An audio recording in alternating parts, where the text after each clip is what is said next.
Welcome to Sacrilegious Discourse. For this is what the Sovereign Lord says. Why do you need prophets to tell people who you are and what you want? If you can justify everything that the God of the Bible has done, then you can justify any of your behavior. A lot of this mentality is trickling into what is now mainstream right-wing Christianity. I am capable of empathy greater than this God of the Bible. This is a Bible that they tell kids. This is the good Lord. This is the good book.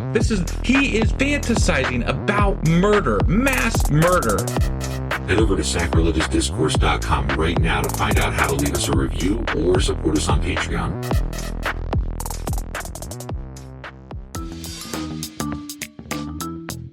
Hey there, sinners and saints. It's your favorite Bible-bashing duo from Sacrilegious Discourse, and we need your help. That's right, folks. We're raising funds for some heavenly equipment and a studio that doesn't sound like it's in the depths of hell. Our current setup, let's just say it's more apocalypse than audiophile. So if you want to hear us dissect the Bible without the background noise of demonic squirrels, chip in a few bucks. We're aiming for $5,000 to upgrade our audio and build a studio worthy of blasphemous banter. Donate today and help us spread the good word of atheism. You can find a link right on our homepage, sacrilegiousdiscourse.com. Every dollar counts. Even if it's from your collection plate.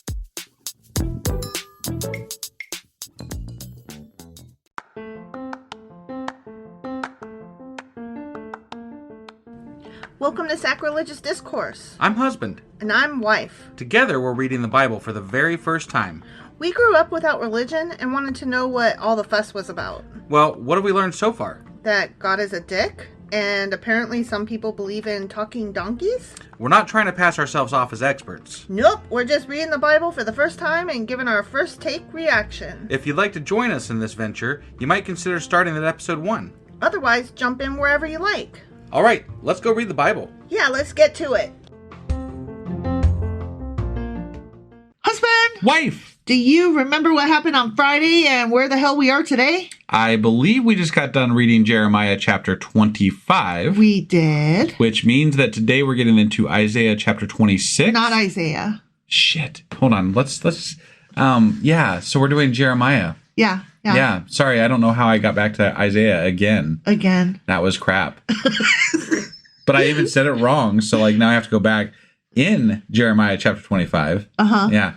They were passing around a cup of poison wrath juice or something like that. Wrath juice. Yeah. Oh my God, wrath juice. And he was saying that, everybody's going to die except for these group of people that listen to him and go get captured and enslaved for 70 years. And then they might be okay and they can come back and live eventually. And then they'll all be wonderful and good. Yes. Is that about right? That sounds about right. Because they wouldn't have drank the wrath juice. I'm still stuck on wrath juice. Got it. So, what kind of animal is the wrath? I don't know. You must squeeze the wrath out of the... and get the juice of the wrath and drink the wrath. Why has it got to be an animal? It could be a fruit. It is a fruit. You're right. That makes better sense. Right, yeah.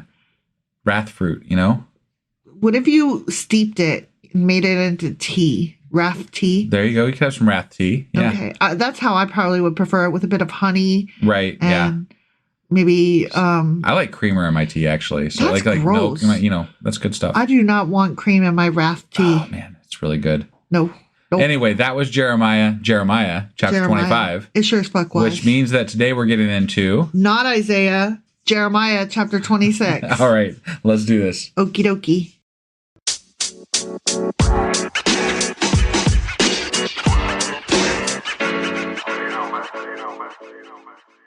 All right, hopping into Jeremiah chapter 26. Okay. Not Isaiah. Not Isaiah, yeah. Not Isaiah. Definitely not Isaiah. In the beginning... Wait. We've gone through so much. We're not starting over again. Fuck this shit. Of the reign of Joachim, the son of Josiah. Okay. Not the very beginning. I was going to say that was disturbing for just a second. Yeah, I know. That's why I stopped where I did. Yeah, okay. Yeah. King of Judah, Josiah, Joachim, the son of Josiah, king of Judah. This word that I'm about to say came from the Lord. Saying, just this word. Ready? Yeah. Thus says the Lord. Okay. So this sounds like more than one word. It's like the word is the message. Oh, yeah. It's not the bird. The bird is not the word. Got it. Okay. Stand in the court of the Lord's house and speak to all the cities of Judah, which come to worship in the Lord's house, all the words that I command you to speak to them. Do not diminish a word. Perhaps everyone will listen and turn from his evil way, that I may relent concerning the calamity which I purpose to bring on them because of the evil of their doings is. So he's basically saying, and the time frames are still screwed up, right? Because there's a point where we had already reached that he was like, no, there is no repenting. There is no going back. Y'all are fucked. Yes, I'm glad that you said that because two things that I probably should have prefaced this chapter with, but I instead just jump right in. Sure. I'm all discombobulated. Right. It was probably because I said Isaiah in the intro. You fucked me all up. Yeah, I fucked you all up. So first of all, in the Septuagint, the Greek copy of this. Right. This chapter is numbered as Jeremiah 33, not 26. Really? Yeah. So it's out of order even. But even at 33, even at 33, that's even worse. Right. Yeah. Because the events of this chapter take place at the beginning of the reign of Joachim, the son of Josiah, king of Judah, whereas the events of the previous chapter take place in the 4th year of Joachim, the son of Josiah. Joachim reigned from 609 to 598 BCE. This prophecy apparently came before that invasion, when many of the leaders of Judah felt that they could still avoid the Babylonian conquest. But why does the Bible feel the need to put these things in such an order that they are, they're so confusing as to not even hardly make sense, because you keep bouncing back and forth between ideas that don't relate in any type of timeline or sequence, This is the order they were stapled together. No, I get it. Keep saying that. I get it. It's like, have you ever been carrying a bunch of papers and then you accidentally drop them and you pick them up real quick and shuffle them, and then you're not paying attention and you forget that they got out of order, and then you staple them and then you read through them later and you're like, oh shit, but it's too late. You got to get to the meeting or whatever. And then you pass them out to everybody at the meeting and you're like, by the way, I'm really sorry, but pages 6 and 7 are backwards from each other. Just know when you get there. Sure. And so you verbally convey, sorry, I got this out of order, but y'all are smart. You can figure this out. And I'm telling you, so you know. Right. But you would think that after thousands of years, we could be like, okay, look, guys, look, I know it's in this order, but it's wrong. We could put it in actual order. We could fix this, Yeah. But that would be like making an amendment to the Constitution. You don't just do it, right? But they used to do it all the time, way back when, right? But now we don't do it hardly at all. Things got stuck, and then if you change it now, it's like, what the fuck? We don't change things. I guess they're stuck forever this way. I guess we'll never change the Constitution of the United States ever again, and we'll never change the order of the Bible ever again. Some things are just glued the way they are because tradition or what the fuck ever. If you say so. I'm not saying I like it that way. I'm just reporting the news to you, sir, that's the way it be. I got it. So Jeremiah's message here in this chapter seems to be the same one he already preached in Jeremiah chapter 7. Okay. Right. So we're reading the same message, but here the emphasis is on the hostile response to his sermon at the temple. So before, it was more about his perspective, what was happening, and he's telling us stuff or whatever. Yeah. And here we're going to be seeing how they responded to that. But we already talked about how much they don't like him. Yeah, they don't. They really don't. But there's going to be more reaction. So just hang tight, okay? So I'm going to get going. Perhaps everyone will listen and turn from his evil way, that I may relent concerning the calamity which I purpose to bring on them because of the evil of their doings. Okay, and then he tells Jeremiah, and you shall say to them, thus says the Lord, if you will not listen to me to walk in my law, which I have set before you, to heed the words of my servants, the prophets, plural, the prophets, whom I sent to you, both rising up early and sending them, but you have not heeded. That's you have not heeded. Right. That's in parentheses voice. Then I will make this house like Shiloh, and will make this city a curse to all the nations of the earth. So what the fuck is Shiloh, right? Sure. Okay. So Shiloh. The city of Shiloh was the place conquered and destroyed by the Philistines. Okay. And we actually read about that in 1 Samuel and also in Psalm 78. I mean, the name sounded familiar, but I didn't specifically remember the context. So. I did not remember the name or the context. Got it. Yeah. I'm like, I've never heard of it. And that often happens to me. Well, I mean, we've covered a lot. There's too many geographies here. There are.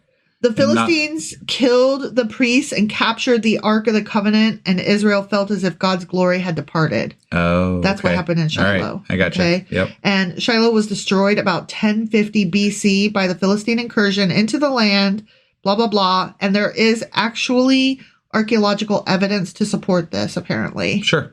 Okay. Yeah. Shiloh was not far from Jerusalem, and the people could actually see the evidence of its destruction from where they were. Okay. So they were using something that they could actually. It was relevant. Yeah. It was exactly in their line of sight, essentially. Yeah. It was in their everyday zeitgeist. Yeah. Right. Okay. So yeah, so he's going to make this shit like Shiloh. Okay. Yep. So the priests and the prophets and all the people heard Jeremiah speaking these words in the house of the Lord. Now it happened when Jeremiah had made an end of speaking all that the Lord had commanded him to speak to all the people, that the priests and the prophets and all the people seized him. Oh. Yeah, that's what I'm saying. Wait, are these the in the speech he was saying that God sent prophets plural? Uh-huh. Are those same prophets the ones seizing Jeremiah? No, not the prophets. The priests and some of the false prophets, not the good ones. Okay. All right. There's some false prophets and priests, and then just regular people in the crowd. They're like, get him. Okay. Okay, we don't like you, and so they were like seizing him, and they said, "You will surely die." Okay. That's what they're telling him. Yeah. Why have you prophesied in the name of the Lord, saying, this house shall be like Shiloh, and this city shall be desolate without an inhabitant? And all the people were gathered against Jeremiah in the house of the Lord. Now, hold on a second. Jeremiah actually prophesies towards them, telling them that they surely will die if they keep going against God's word, right? Uh-huh. He's essentially threatening them as well. Yeah. From their standpoint, they see God's message as something else. Right. And they're saying he will surely die. Yeah. So I don't see how this Everybody's going to die. Right. It's just different perspectives is all that's happening here. And they adamantly don't like his message. Yeah. So. Yeah. I don't understand it's the same thing, right? Just two sides of the same thing. You're supposed to be on team Jeremiah and be like, oh, that poor guy. No, I know what team I'm supposed to be on, but I don't understand how these people are supposed to know which team they're supposed to be on, other than Jeremiah is telling them it's my side. But there's other people saying, no, that's incorrect. It's my side. Right. So you can't, there's no way for a general population to say which one is correct. But I would wager that if the one's telling them they're going to live and the other one's telling them they're going to die, they're going to opt for the one that says that they're going to live. True. And then everything's going to be rosy and wonderful, True. That sounds a lot better to me. True. We've talked about this before, though, and it's a lot like the Republicans denying climate change. And in this particular case, you're not on the side of choosing what's nicer, rosier, easier, and better. You're on the side of, no, actually, calamity is coming. Right. So you can see how... I can see how that would happen, yes. And I can see how it plays out. But again, if you are on... And just to take the example of today, if you are on the side where you are being propagandized to believe that climate change isn't a real thing, that and world calamity because of it is not coming, that's a lot more peaceful idea than it is coming. Sure. And it's a lot nicer to think that our actions are not causing these things. Obviously, I'm not saying that those are correct. But again, when you have two sides of any story, how is the one side that's getting their information from one of those sides supposed to know that that information is incorrect and ours is correct? So you're having sympathy for the people of the city, and you're having sympathy for the Republicans that were just brought up that way. I do have sympathy. A lot of them don't choose to dig in any deeper than just what they hear. Right. I don't have sympathy once someone decides to do the research for themselves and then decide they're still correct. Right. I don't have sympathy for the people who are spreading the news saying that these things are not correct because they're obviously lying. Right. I do the people that don't know better. Right. You know, they often don't dig any deeper into it to find out that they are incorrect. Right. And yes, I do have sympathy for those. Okay. Then I was just trying to spell that out. Have that spelled out. Sure. Okay. Sure. So when the princes of Judah, not princesses, princes. Got it. Okay. Yeah. Of Judah. The ones with the ding dongs. The ones with the ding dongs. Yeah. When they heard these things, they came up from the king's house to the house of the Lord and sat down in the entry of the new gate of the Lord's house. And the priests and the prophets, which I'm assuming they mean false prophets, sure, spoke to the princes and all the people saying, so they're setting up court here. Okay. Yeah. Saying, this man deserves to die, for he has prophesied against this city, as you have heard with your ears. Not with your buttholes, with your ears. This is what you heard with your nose. Yeah. No, not your nose. No, your ears. Yeah. Then Jeremiah spoke to all the princes and all the people, saying, look, that's not what he said. I just put that in there because it's fun to say that. Sure. The Lord sent me to prophesy against this house and against this city with all the words that you have heard. Now, therefore, amend your ways and your doings and obey the voice of the Lord your God. Then the Lord will relent concerning the doom that he has pronounced against you. So they're still they're talking about putting him to death. Yes. They're holding court and asking, like, hey, we should kill this dude. And he's like, no, you're still all wrong. Yeah. And you could still save yourselves. He's still pronouncing the same things. Yes. Even at sword point. Which is supposed to make us feel like, man, this guy really fucking believes, right? He's brave. He is brave. But he was whiny about it earlier, too. Yeah. And he was complaining how he was, always being threatened. He wanted God to get after him. Yeah, get him. So. Yeah, he's a wishy-washy character that I still don't like him. I feel like they put this in here to make him to sound a little stronger than he has come across thus far. Yes, I agree with you. Yeah. As for me, says Jeremiah, here I am in your hand. Do with me as seems good and proper to you. But know for certain that if you put me to death, you will surely bring innocent blood on yourselves, on this city, and on its inhabitants. For truly, the Lord has sent me to you to speak all these words in your hearing. Okay. So he's like, do what you feel is right, but that doesn't change the facts. And my life is in your hands. Yeah, this is not the same Jeremiah. No. That we've been reading about. No. He was a whiny little fuck. This is definitely a... This is an add-on, I feel like. It feels that way. They put a sticky note, but they put it on the wrong page. Right. That's what happened. So the princes and all the people said to the priests and the prophets, oh, that was so moving. Did you know that? Was that what they said? No, because listen. Okay. Listen, I didn't realize that was such a moving speech. Listen to what they're about to say. Ready? I'm listening. This man does not deserve to die, for he has spoken to us in the name of the Lord our God. Wait, what? He said that all throughout his speech. But not a sword point. Okay. This is bullshit. This is bullshit. This is utter crap. What's the matter? You don't like it? No, this is not how this conversation went. I can tell this is not how these things happen. No, this is not correct. This is a Lifetime movie. Yeah. Where you're speaking before a crowd and suddenly the crowd is swayed by your magical words. Right. Because the pen is mightier than the sword and shit like that. Well, and again, they're making him seem so much braver than he has come across up till now. Right. Like, this just doesn't, none of this meshes up with me. No, me neither. Then certain of the elders of the land, rose up and spoke to all the assembly of the people, saying, Micah of Morsheth prophesied in the days of Hezekiah, king of Judah, and spoke to all the people of Judah, saying, thus says the Lord of hosts, Zion shall be plowed like a field, Jerusalem shall become heaps of ruins, and the mountain of the temple like the bare hills of the forest. And did Hezekiah, king of Judah, and all Judah ever put him to death? Did he not fear the Lord and seek the Lord's favor? And the Lord relented concerning the doom which he had pronounced against them. But we are doing great evil against ourselves. Now, let's just stop it right there, because I was going to stop it right there anyway. Okay, but there is something that says that if you do false prophecy, you should be put to death. And that's one of God's laws. Yeah. Right? Yeah. So again, there were probably people in that time that were, quote unquote, giving false prophecies that did get put to death. Mm-hmm. And how are you supposed I still don't understand how you're supposed to determine which one is real correct, which one's not, because prophecies are something that happen in the future. Well, right? So the way that you're supposed to know the difference is that any of them that follow the Torah, the law, that's the true ones. So you're supposed to deem the truth by their actions that they follow in life. Like if they follow the letter of the law in the Torah, that person is obviously speaking truth because they are a walking godly with person. God. Yes. Okay. Yes.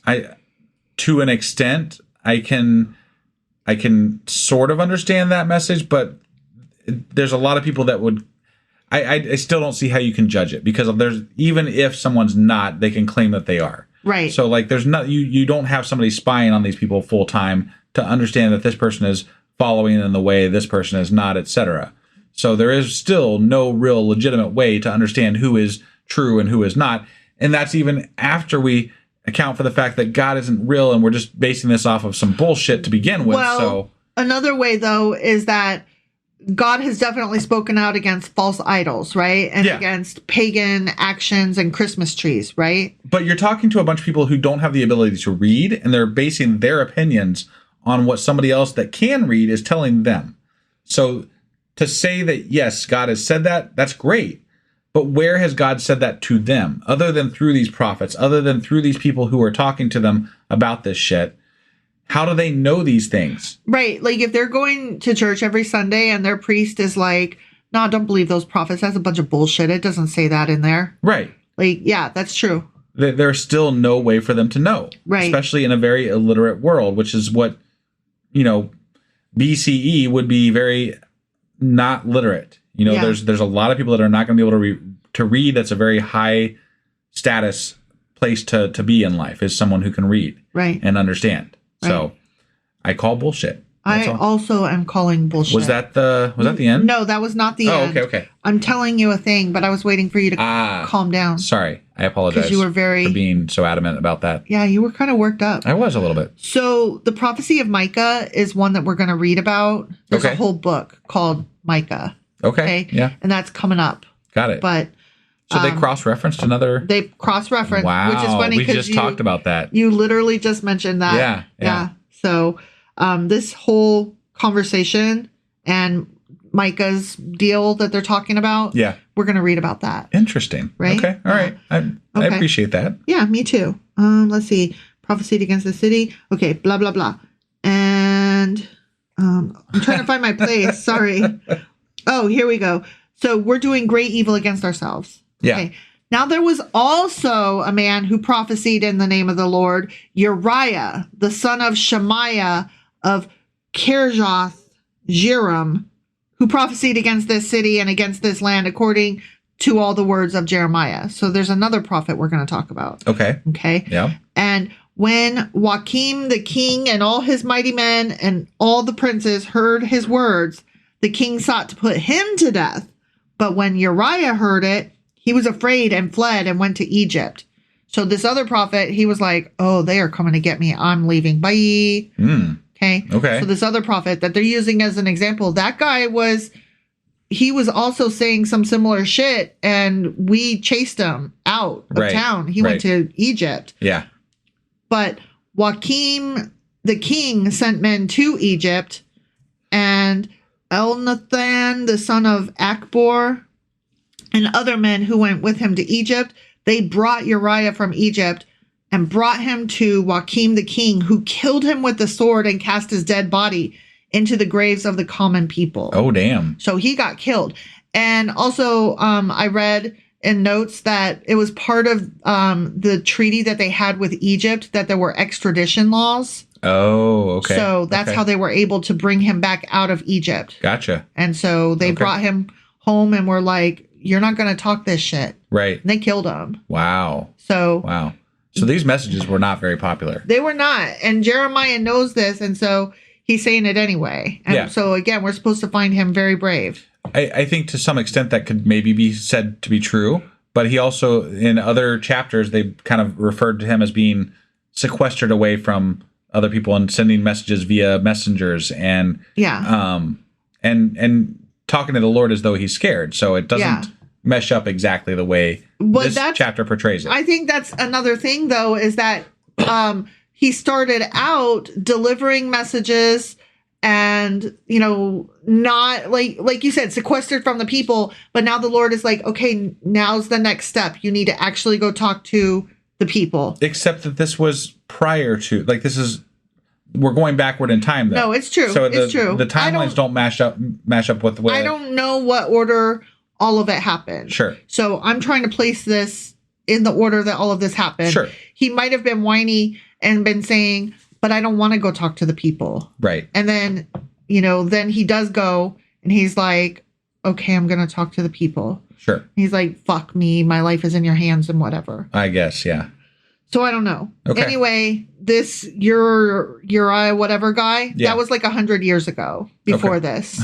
But they still remember that shit. Got it. Okay. Yeah. So nevertheless, the hand of Ahikam, I can't say these names. I apologize. I'm really fucking them up. The son of Shaphan was with Jeremiah. So this Ahikam guy, he's like one of his advocates. Okay. So he had some persuasion. He had some influence. Influence. That's the word I was looking for. Yeah. Thank you. And he was with Jeremiah so that they should not give him into the hand of the people to put him to death. Got it. The end. Okay. So they're gonna make it another day. Got it. Okay. Well, I guess they're still gonna die, but now Jeremiah sounds a lot more powerful and brave wonderful than he ever did. So that's great. I like how these people, the characters in this book, they change depending on what we need them to be. It's true. Sometimes they're fraidy cats, and we're like, yeah, I don't fucking blame them. And then other times they're brave, and we're supposed to be like, oh, that's so brave. I'm just going to forget about all that other shit from before. Right. So until we need them to be like us again, and then we're like, I don't blame him. Yeah. That is scary. It's true. Yep. Well, that was Jeremiah chapter 26. Sure as fuck was. Which means that tomorrow we'll be back with Jeremiah chapter 27. All right. We'll see you then. Bye.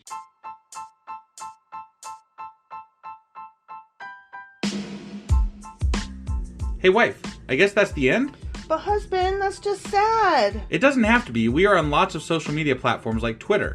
Our handle there is sacrilegious_D. For D's nuts. Oh my God. Stop doing that. Anyway, we're also on Facebook, Instagram, and Pinterest. There's a link to all of our social media sites at our website. Ooh, we have a website? Yeah, it's sacrilegiousdiscourse.com, where you can also find a link to our merch shop. We have a merch shop? Yep. We have podcast-themed clothing, mugs, notebooks, and more, as well as an atheist and science-themed products. Wow, our fans should really go check that out right now. Definitely. They can get in touch with us by sending an email to sacrilegiousdiscourse@gmail.com. But before they do that, we could really use some help. Oh yeah? With what? Well, it's not free running the podcast, and we need some financial support in order to get better equipment, which will free up time so we can concentrate on our podcast and our fans. Okay, so what should they do? Head over to patreon.com/sacrilegious discourse and sign up as a contributor on our podcast. Supporters there receive additional bi-weekly episodes that we record just for our Patreon members for as little as $2 a month. Also, we'd really appreciate it if you would like and subscribe on whatever platform you're using. And Apple Podcast reviews help us out tremendously. Like and subscribe. Leave an Apple review. Join us on Twitter. Support us on Patreon. That's a lot of instructions. Don't forget to say thanks. Thanks. Okay, bye.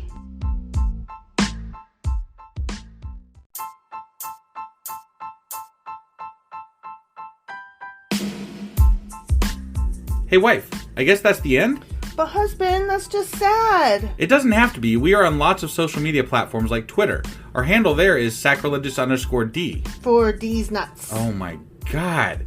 Stop doing that. Anyway, we're also on Facebook, Instagram, and Pinterest. There's a link to all of our social media sites at our website. Ooh, we have a website? Yeah, it's sacrilegiousdiscourse.com, where you can also find a link to our merch shop. We have a merch shop? Yep. We have podcast-themed clothing, mugs, notebooks, and more, as well as an atheist and science-themed products. Wow, our fans should really go check that out right now. Definitely. They can get in touch with us by sending an email to sacrilegiousdiscourse@gmail.com. But before they do that, we could really use some help. Oh yeah? With what? Well, it's not free running the podcast, and we need some financial support in order to get better equipment, which will free up time so we can concentrate on our podcast and our fans. Okay, so what should they do? head over to patreon.com/sacrilegious discourse and sign up as a contributor on our podcast. Supporters there receive additional bi-weekly episodes that we record just for our Patreon members for as little as $2 a month. Also, we'd really appreciate it if you would like and subscribe on whatever platform you're using. And Apple Podcast reviews help us out tremendously. Like and subscribe. Leave an Apple review. Join us on Twitter. Support us on Patreon. That's a lot of instructions. Don't forget to say thanks. Thanks. Okay, bye.